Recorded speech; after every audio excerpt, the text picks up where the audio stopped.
everyone, and welcome back to Pima Voices. My name is Savannah, and I'll be your host. Today, I'm sitting down with Mariah Young, who is faculty advisor for the SandScript magazine at Pima Community College. And today, we're going to be speaking about how the creative artists and writers in our community are keeping Tucson thriving. How are you today? I'm well. Thanks for having me. Thank you for coming in. I appreciate you coming in and sitting down and talking about SandScript. I know maybe a lot of people might not know about SandScript and what that is, but it's such a beautiful magazine that brings so many people together. And it's always in such a beautiful layout. And I know a lot of hard work goes into it.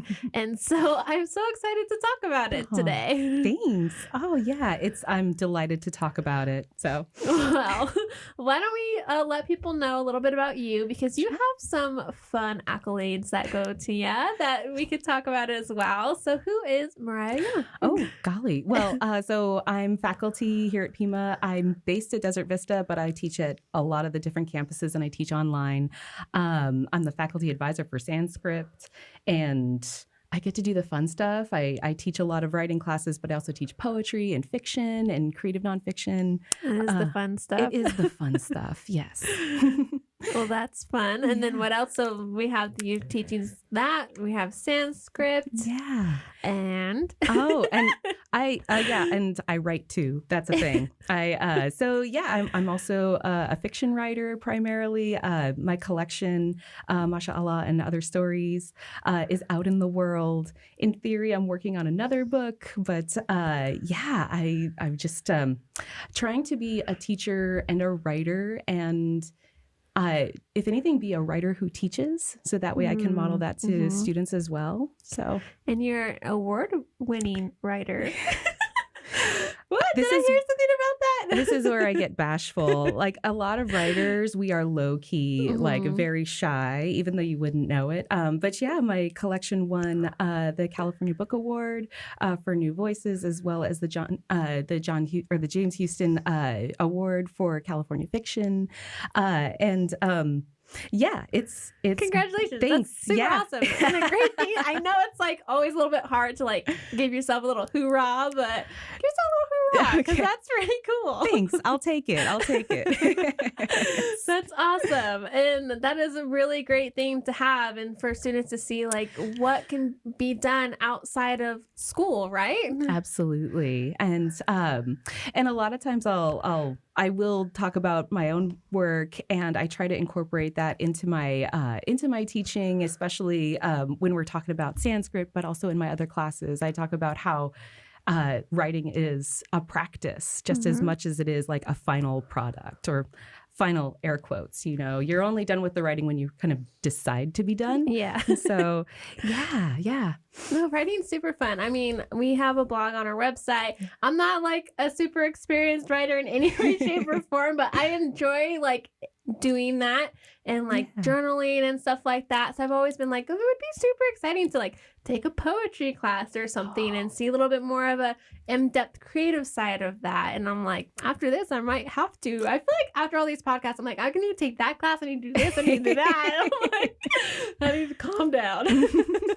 Oh, well, I have recommendations for you if you'd like. So either in the classroom or just self-study, you know. So, but yeah, I think that's the wonderful thing about taking a class is that you're working on your craft, but you're also in community with other people, other writers, other folks who are trying to create something or capture something. Just being around those folks and being in community with them and in that kind of creative stew, that percolation and everything. Yeah, I totally understand that because like I'm a fashion student, or I was, I guess I should say. Yeah. And so like when you're taking other classes and you're kind of like in that creative artsy mode, you don't always have like your group of people who kind of like think the same way as you. So then when you can get into those creative classes, you're like, okay, this is my jam. I feel better now. There it is. Yes. And like the creative people in general, just such a lovely group of people. Not that everyone else isn't a lovely group of people, but when you find your people, you're just like, everything just like jams and fits and meshes well, and it's everyone's like getting their creative juices flowing, and then things are being talked about, and you're just like, it's always a really fun and amazing atmosphere to be in. For sure. And that's something that I love about a writing class or SandScript is that it's not like we have students who come in and they're like, I am a writer, capital W. But we also like, I have students who are like, I'm a nursing major, I'm an accounting major, or I actually retired and I've never done this before. I'm trying something new. So everyone is bringing these different experiences, these different kind of desires that need to come out in some ways. Yeah. And it's surprise. Like I love the surprise when when someone who's like, oh, I'm a STEM major, I'm going into computer science, I'm going to be, just like clacking on a computer. And then they find a way to write about something from their growing up or some problem they have or some joy that they have. And it just awakens something in everyone who gets a chance to share in that poem or in that story. So just seeing how there's this kind of like cross-pollination that happens across majors or just across these different groups of people who otherwise might say like, oh, no, I don't have anything in common, or no, we're in different majors, or we have different goals. So there's not much I could connect with. And so it's this really beautiful and unifying thing when people can tap into their creativity together. Yeah, because you just never know. Like sometimes people are like, oh, I just need like an elective or this or that or this. Sometimes that happens too. And then they're just like, oh, wow, like I can totally fit in and I like this. Yes. And so that's always super cool to see that. I totally understand that moment of just like seeing, like a nursing major go in and like really just let their creative side come out. And it can be a release for them sometimes too. Like sometimes it might not be what they want to do, but it's just like a nice release and something that they enjoy.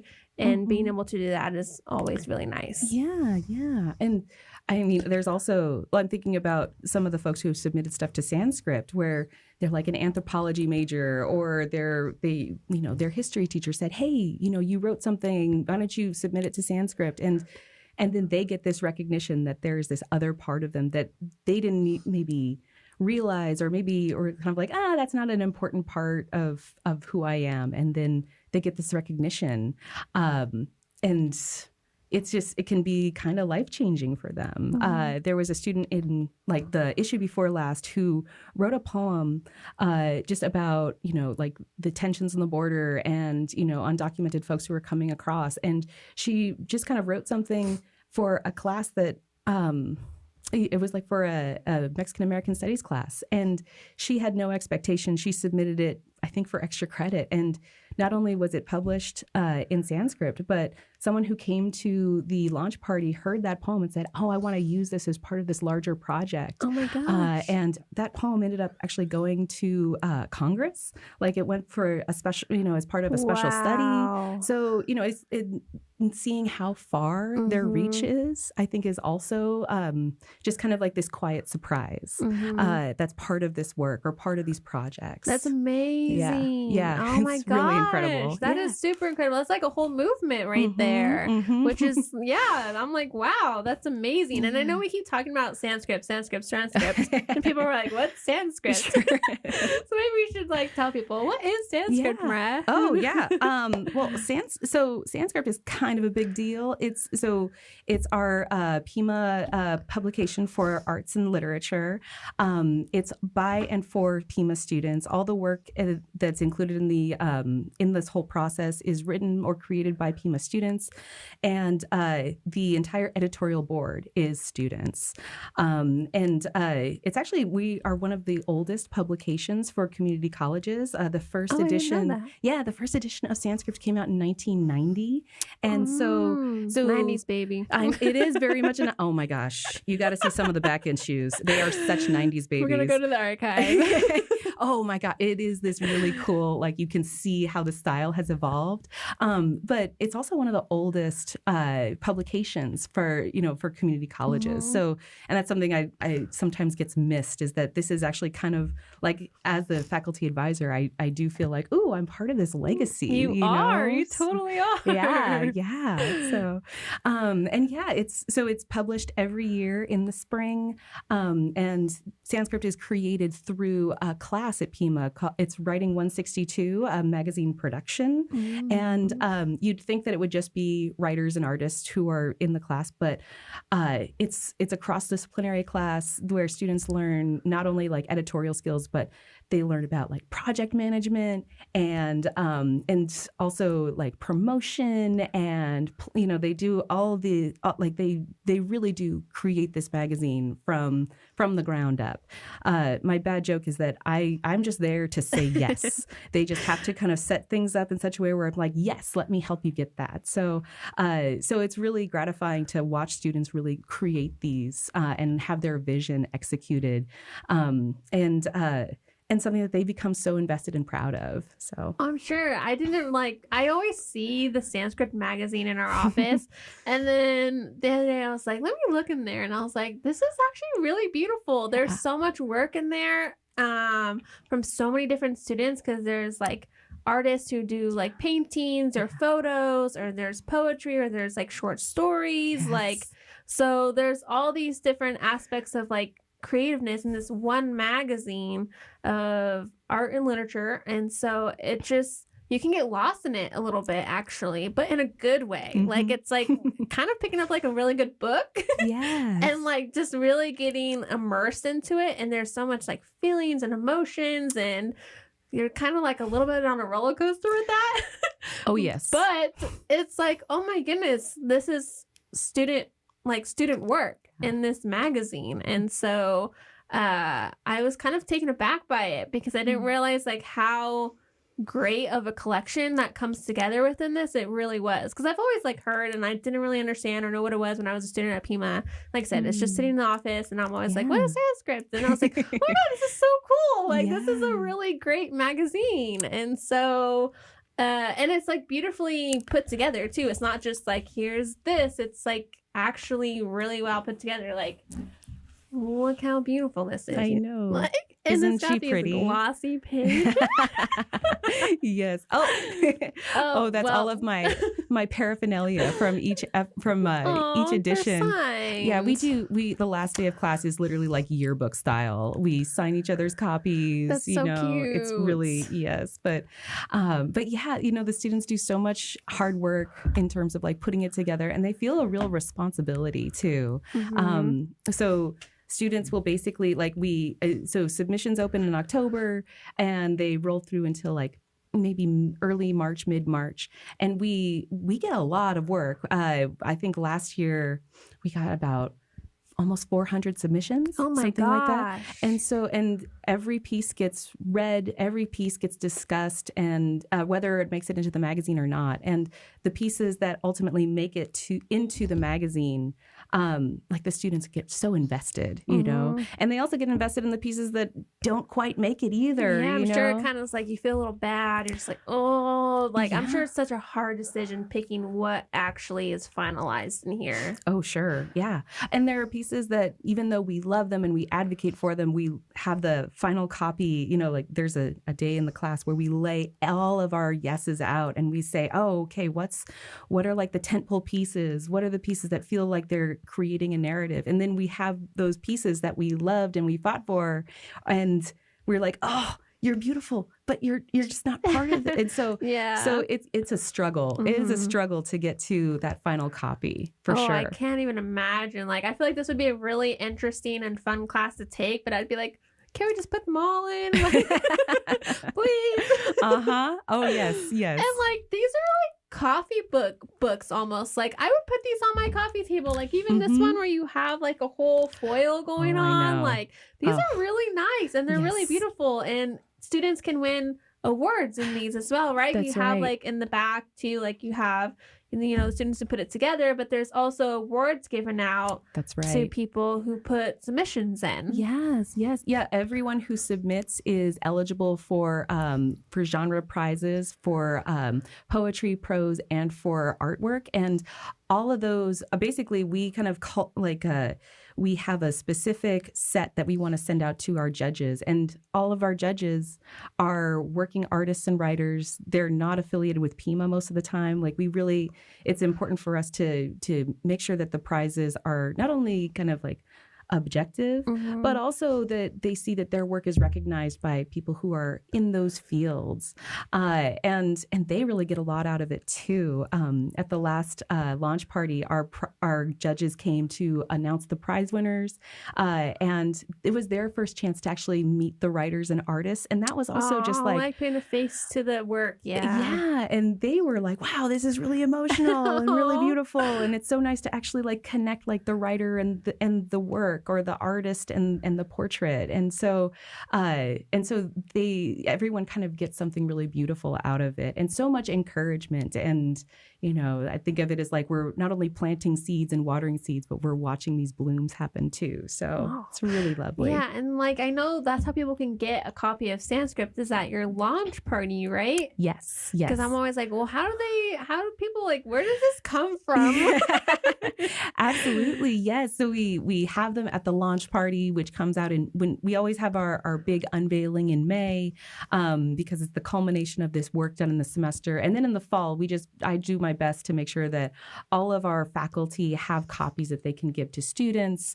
And, like the low key vision is that one day we're going to have them all in the bookstores, and so that, nice. And then we have them all in the libraries as well. And we have digital editions or digital versions of all the magazines on our website too. I did see that. Yeah. I was like, ooh. Yes. And it's donation based, right? And then that fund is with us at the foundation, and then you guys help fund awards and things like that too through that as well, correct? Correct, yes. Yeah, so it's a nice little full, like benefiting multiple people in so many different ways. It's building a lovely community of creative artists and writers and everything else. And yeah, I had like no idea until I really was like, let me just take a peek. And then I was like, oh my gosh. Yes. I kind of wish I like was willing to look at it sooner. That sounds so silly to say, but I'm like, yeah, I see these beautiful books all the time, and I'm like, I want to put this on my coffee table. Like, I want to put it on my coffee table. Yes. And yeah, I think, well, especially like one thing that we like the last few classes or the last few editions, we have thought about that, where it's like, oh, do we want to just have this like more like fully digital? Do we want to have extra material online?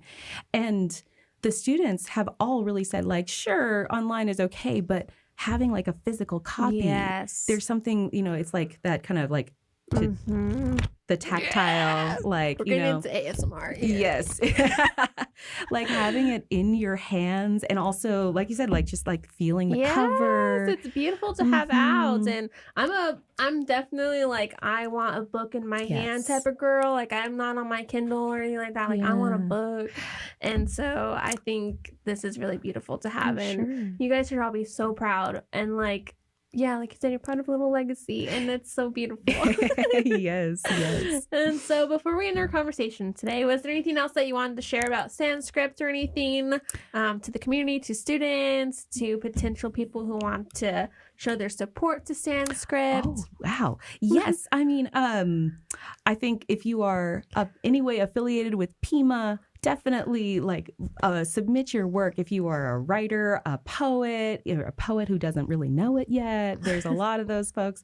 But if you are part of like the Pima family, then you should definitely not only read the magazine, but consider like submitting some work. You are guaranteed to be read by us, and like I said, we have so much appreciation for all of the students who submit their work and trust us with their work, because it is kind of a big leap of trust. But the other thing I'll say, I know it's kind of far into the future, but mark your calendars, May 2026 for the 2026 edition. It's going to be great. I'm sure it is. Yeah. And check out our website. It's like sandscript.pima.edu. You can read back issues. You can meet the staff or see who put it all together. And you'll see how like a lot of students, they come back to be part of different editions. They come back to the class. Yeah, it's just a wonderful way to celebrate all the creativity that's here at Pima. Yeah, I love this. I was like, I love it. I think it's great. And so I think it was something really fun for me to learn about, and even learn more from you today and talk about it. And so I hope more people realize, oh, SandScript, like it's not just they see the face of a cover. There's so much to it. There's a lot. There's a lot in here of people. Like you said, it can be really vulnerable for someone to share their work, whether it is a photo or a painting or just, writing. A lot of that can be a lot for someone to share in general. And so having it in here is just such a special moment. So it sure is. I hope you guys are all very proud. Oh, yes. Oh, the emanation of pride that all the students who work on this or have work in it, it warms me in my cold teacher heart all the time. So, and one other thing that I will say is, we, like you mentioned, we do gratefully accept donations to the SandScript Fund, but all those funds go to students. We don't use that money to print or to do any of the promotion. All of the donations go towards giving cash awards to students and giving them that sense of not only do you get publication, but American dollars. So real money. Yeah, it makes such a difference, and it's so affirming to those sometimes fledgling artists who are, sometimes they're submitting because they're getting some extra credit, or they're just we'll see, whatever, and then they get published, and then they win, and they're just like, this could be a line on their resume. It's a published piece of work. And that's huge to have as an artist. So I'll definitely put all the information about SandScript, the magazine, the website, how people can support SandScript, and so much more. And I can't wait for the next issue to come out. I'm gonna be at that launch party. I even talked with Maggie, and I was like, please let me know so we can share it with everybody, and then we can all buy a magazine. Fantastic. It'll look great on your coffee table. It will. So thank you so much for coming in today and talking about it. It's a wonderful magazine, and like I said, I hope you guys are all very, very proud of all the work and your guys' legacy. So thank you so much for supporting. It's wonderful. Well, thank you. And thank you everyone for tuning in today's episode, and I will see you next week. Have a good one. Thank you.